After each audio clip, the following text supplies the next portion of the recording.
Welcome to In the Groove with Todd and Jackie, the podcast where good vibes meet great conversations and change makers take center stage. Each week, we sit down with inspiring authors, impactful speakers, and visionary leaders who are making a difference in the world.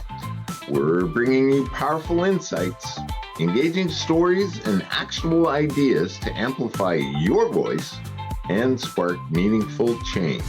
So get ready to get in the groove as we dive into conversations that uplift, inspire, and empower.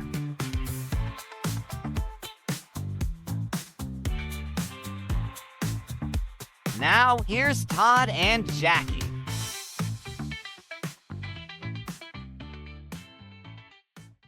Hey, it's another groovy day, and that's because, well, we make it that way. Welcome to In the Groove with Todd and Jackie. I'm Todd. I'm Jackie, and this is the podcast where good vibes meet great conversations and change makers take center stage. That's right. We're talking to people who want to expand their mission, their message, and maybe even monetize their business with their message. That's right. And besides this podcast, we get in the groove through our work with the Speak Feed Lead project. I've learned that many people are not lacking courage, confidence, or even potential. They've just simply been living on mute. So maybe you've felt like you have a message that could help people, but you're not quite sure how to share it. Maybe you've thought about writing a book, starting a podcast, giving a TEDx talk, or speaking on bigger stages, but you're not sure where to begin. Well, if your goal is a keynote stage, a TEDx talk, writing a book, launching a podcast, or simply communicating your message more effectively, my quantum speaking and signature talk experiences are designed to help you move from idea to influence. Your calling is calling. It's time to answer it because someone needs to hear your message. So, Todd, how do they learn more about our programs? Well, it's real simple. You can go to toddandjackie.com. That's toddandjackie.com. Click on the Impact and Outreach tab, and then the Speak Feed Lead project. All of the programs are listed there. I know you'll be interested in more than one, so surf around a little bit. That's right, because at the Speak Feed Lead project specifically, we help people discover that their voice matters. We help them to use it to create positive influence in their families and the communities that they live in and the world for all of us. So, bringing good vibes today so we can have a great conversation is changemaker Todd Krause. Todd is a business revenue and profitability growth expert. He's the creator of Silver Sun Consulting. He's an advisor, a TEDx speaker, builder of high-margin, sale-ready businesses, and author of Life's Ironies, My Life on the Road Less Traveled. You can find Todd at silversunconsulting.com. And Todd believes success isn't just about building a bigger business. It's about building a better way to live while you're doing it. Todd, welcome to our space with another Todd and being in the groove with us. Well, thank you so much, Jackie and Todd, for having me. It's an honor to be here. Thank you. I'm really curious because you don't run into very many Todds every once in a while. But my middle name is Alan. I'm curious, what's your... Yes, Alan. Oh, wow. Two Todds. Wow. I was pretty sure they broke the mold after they made me, but apparently they did not. Nope, we're both Todd Allen. That's really cool. That is it ALAN or ALLEN? ALAN. Oh my gosh. It's like seeing double vision right now. There's two of me. That's awesome. That's cool.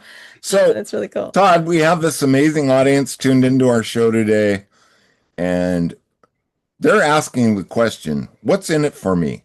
So what's the main message you have for them? It's quite simple, really.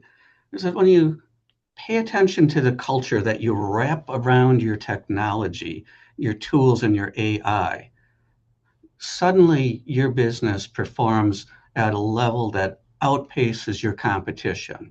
Mm. There's real financial reasons to want to do this as a leader of a business or any organization out there, because so many of them aren't paying attention to that. I call it your unfair advantage. Wow. Yeah. Yeah. Well, I happened to listen to your TEDx talk, and I found that you gave really a lot of wisdom when it comes to how to lead people and how to treat people that you lead. So I found that very helpful. Um, do you see, Todd, that things are changing in the workforce? Are business owners, managers, HR directors, whatever, are they having to change to do things differently now that so much of the workforce is changing because of AI and social media and all that stuff? I don't see a lot changing on the HR side. HR Mm, remains fairly constant in what its role is. What they're having to do to recruit people and to keep people motivated has changed a lot. mm, Business and organizations tend to have this herd mentality, and they follow the latest and the greatest thing. We're being told that's AI right now, that AI can mm-hmm, do everything for us. We're in the process, as we speak right now, finding out what the shortcomings of AI are. It's made mistakes like deleting databases. We find out Wow. that two robots talking to each other start mimicking each other rather than having a real conversation. Suddenly, there's articles appearing where thought leaders are saying, wait a minute, hold on, not so fast. AI is a great tool to help us, it doesn't replace us. right. Yeah. So, what are then the foundational elements of leading in a business that never are going to change? One of the basic, it's one of the probably the almost the golden rule is just how you treat other people and Mm. treating them how we want to be treated. When the people around us who work with us and for us feel heard and seen, when they feel as though we recognize them as a complete person, suddenly the performance just takes a quantum leap upward. Mm, It's just literally the difference between having people come in going, I'm just living for Friday and my paycheck, and they get the job done. It's okay. Or somebody who comes in and they bring their heart and they're committed, they care. We're not asking them to do more work. We're just asking them to care about the work they do. mm. So, Todd, what does it look like to work with you? How do I hire you to come into my business? Do I consult with you? How does that work? And do that a couple of different ways.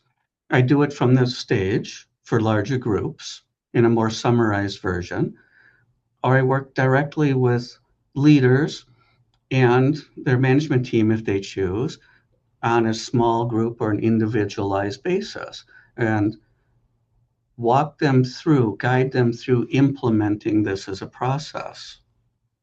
Mm.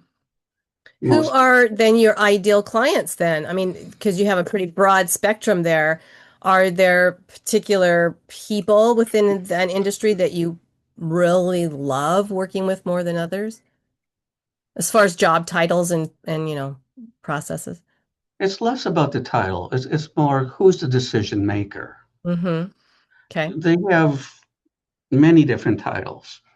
They might just say I'm a business owner, or they might say I'm a president or a CEO. But it's who are the decision makers? The tone at the top really is what matters because it filters down through the organization and everybody takes their cues from the message coming from above. So you've got this message then, you've given it on a TEDx stage. You want to That's talk right. to these big audiences of corporations and business owners and that kind of thing. Are there parts of that message that you feel you'd like to say better, or you feel like you're in a really good spot right now? Well, I'm always looking for a better way to say it, a better way to connect with people. Essentially, what I said in a TEDx talk that I did was this three pillars about creating a caring workplace, a positive workplace, and a culturally competent one. So caring goes to how we treat the individual, because when we hire, we get the entire package. They come with family, they come with cars that break down. They want things called vacation and holidays, if you can imagine that. I can. Positive workplace. Are we always saying no, don't, threatening consequences, or are we saying please do this? That's what we promised our customers and our clients. And guess what? When you do, there's rewards, there's benefits that are available to you. Culturally competent, it's more than just looking at our genetic makeup, our cultural makeup. It's even within the white Caucasian part of our culture, people come from different areas. They have different ways of thinking, talking. Someone from New York is very, very different in their personality and their thought process than somebody from Southern California. So culturally competent is a much bigger envelope, and it's recognizing and embracing the differences, how that can contribute to our organization. And then inside of the talk, I had listed out mind shift changes and process changes that go with it, along with examples of how to bring that out. When I applied it to my own business, operating expenses since I bought the business have dropped over 8%. We're doing $4 million a year in revenue. That's an additional $320,000 worth of profit simply by relating to the people who work here differently. In your TEDx talk, you mentioned you owned and operated a cleaning service type business. Is that accurate? I still do. I'm the majority owner. My management team is in the process of buying it out over time. I would imagine that's a particular type of employee than someone maybe in a corporate setting. Would you agree? And do you do things differently based on that? To a point, I agree, and beyond that point, I disagree. Okay. I spent over 30 years in financial services, hedge funds, private equity, venture capital, working with and alongside some of the brightest and smartest minds in finance.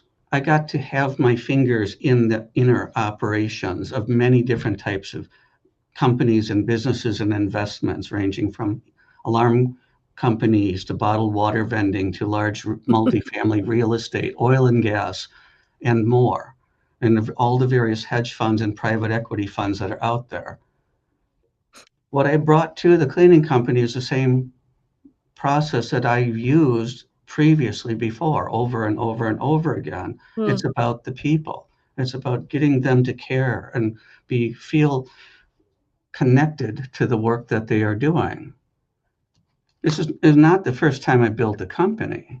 I built a $2 billion fund administration company in the early 2000s that led to me being recruited by ABN AMRO LaSalle Bank, who wanted to enter fund administration. I was a knowledge expert on the launch team. The other people set up the IT, they made sure we had office space, but they didn't know how to do the work. Right. So I was the recruit who did that. And then I helped them grow that to 14 billion before ABN AMRO LaSalle Bank was broken up and sold off in pieces.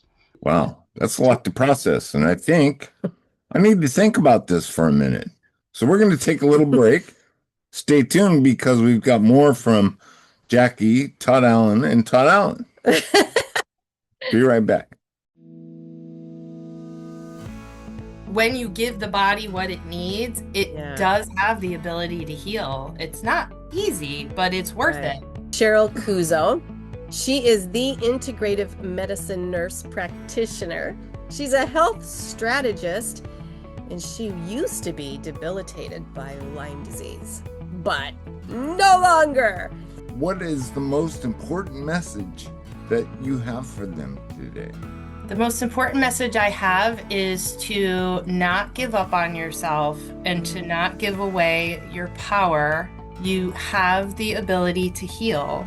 And I am the perfect testament to that. If people want to work with me one-on-one, they could book a free call to talk to me, and they can book that on kuzohealth.com.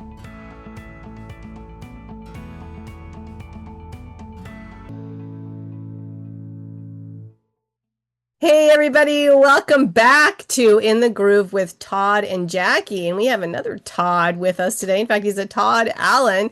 He's Todd Krause, though. And we've been talking about leadership principles in the workplace. We've been talking about making money successfully because you understand how to treat people. And so, welcome back. Todd, I wanted to ask you, as we have heard so much about your accomplishments and your successes, there's got to be a way you learned how to do that.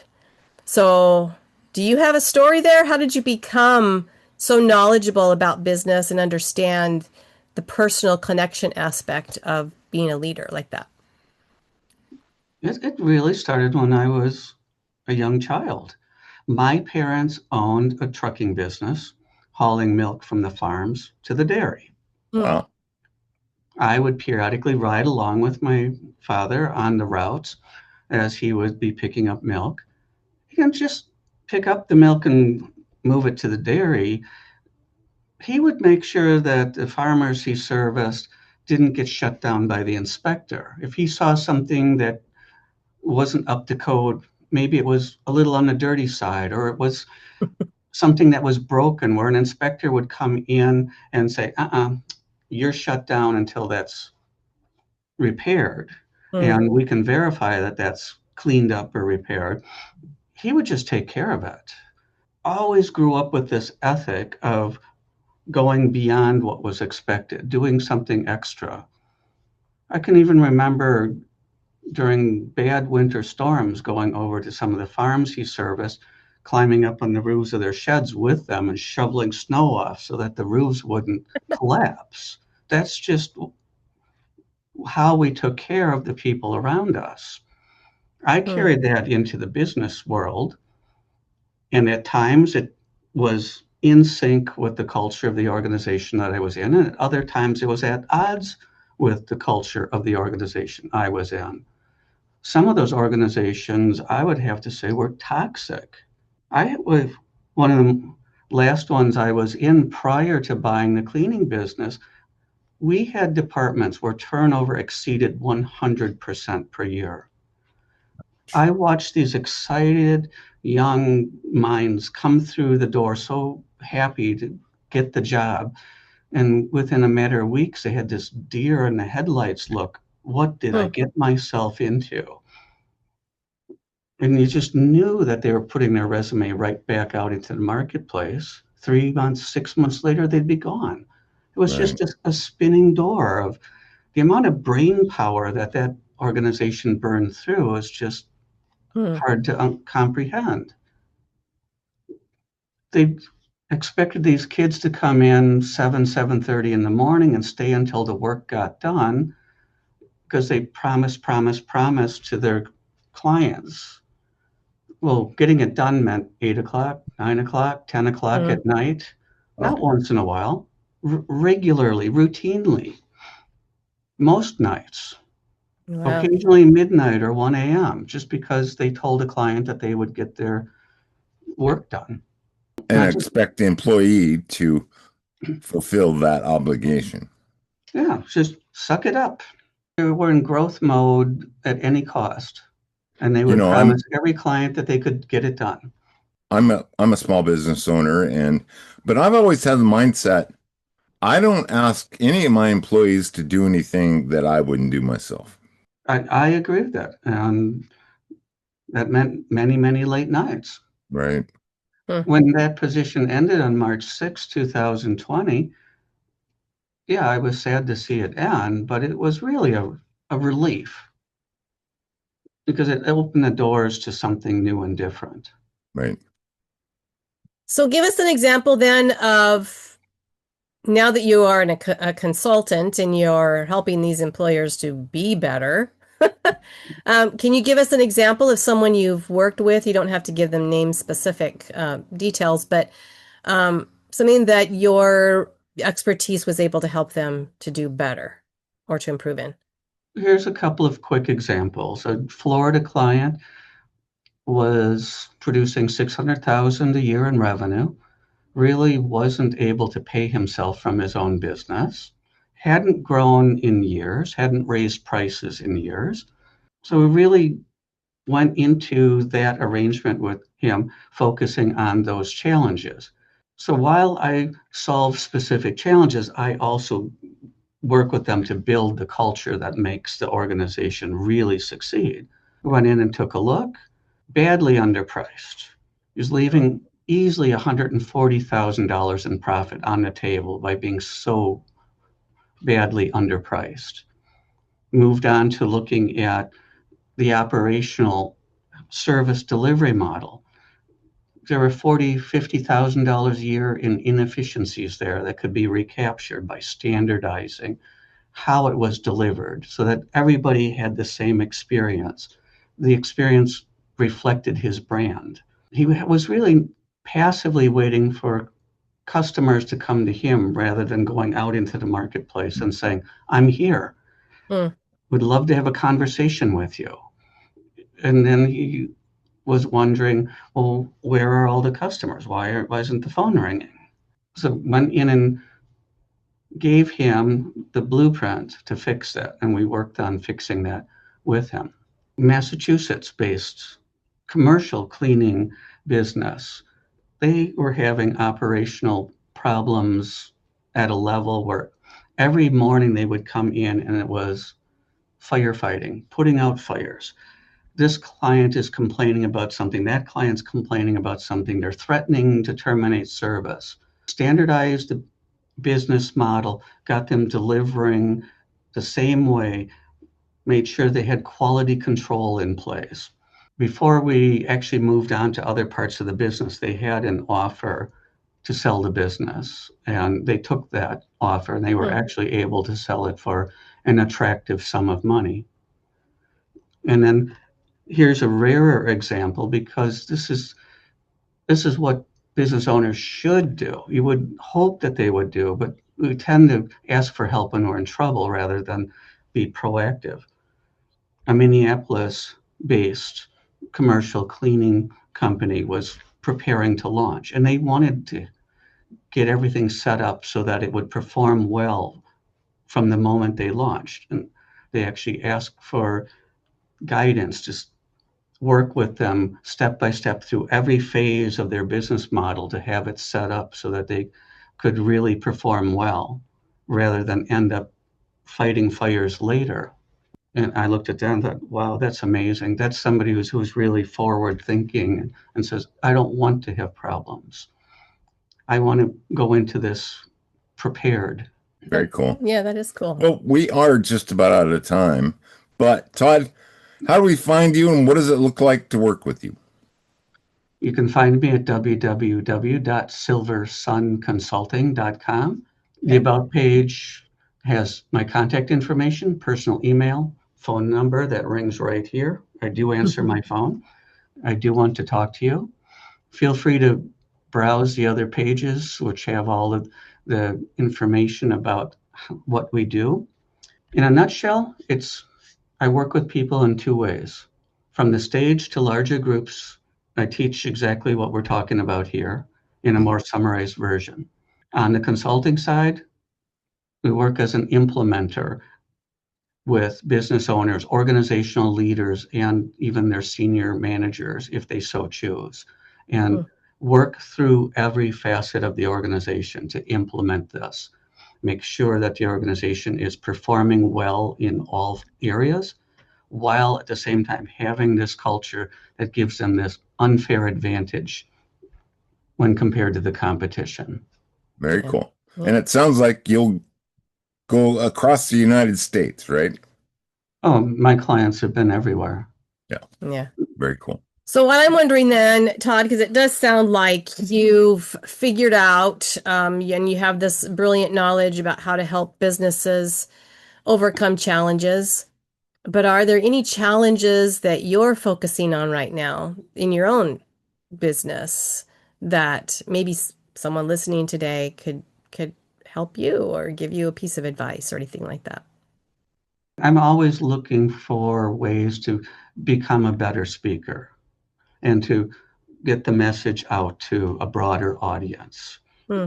I don't claim to have all the answers. On a personal level, I'm always looking for better tools and better ways to scale and to grow. Nice. Very cool. Well, Yeah.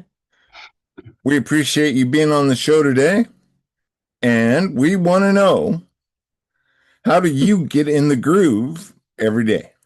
I get in the groove by getting up every morning, going to the office to spend time with the managers who work for me. They have this amazing way of just bringing joy with them to work, and it's just so uplifting. Yeah, that's important. Hmm. Very cool.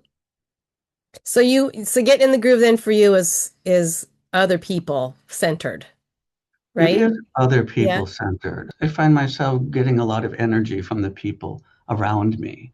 Yeah. That says a lot about the type of coach or consultant you must be. That's your focus. It's not like, hey, look at me. I'm so cool. I know all this stuff and I can help you do all this. It's you wait. Well, you don't wait, but you feel more connection with the individual and the vibes, I don't know, the attitudes perhaps of people. Would that be accurate? I do, and I Yeah. just love seeing them succeed. Right. It's just so gratifying. Yeah. Nice. That's cool. Well, it's been fun to chat with you. And getting on stages is a beautiful way to share your message. Congratulations already for your TEDx talk, and wish you greater and greater success in getting in front of those audiences that you'd like to. It has been great to get to know you today. So thanks for being on In the Groove. Yep. Thank Todd, you for having me. thanks for showing up as you. We appreciate it. And getting in the groove by helping others find their joy or just tapping into their joy is a really cool way to get in the groove. I totally agree. That's about all we have time for today. I hope you enjoyed the show. My biggest hope is you'll tell a friend about the show and that you'll look up Todd. You want to increase your bottom line? This guy's got the keys, so let him unlock those locks. Bye-bye for now. Bye, everybody. That's a wrap for this episode of In the Groove with Todd and Jackie, where good vibes meet great conversations and changemakers take center stage. We hope you've been inspired by today's guest and are ready to bring more positivity, connection, and impact into your world. If you love this episode, be sure to subscribe, leave a review, and share it with someone who needs a little groove in their life. And don't forget to check us out on toddandjackie.com for more great conversations. Until next time, keep shining, keep grooving, and keep making a difference.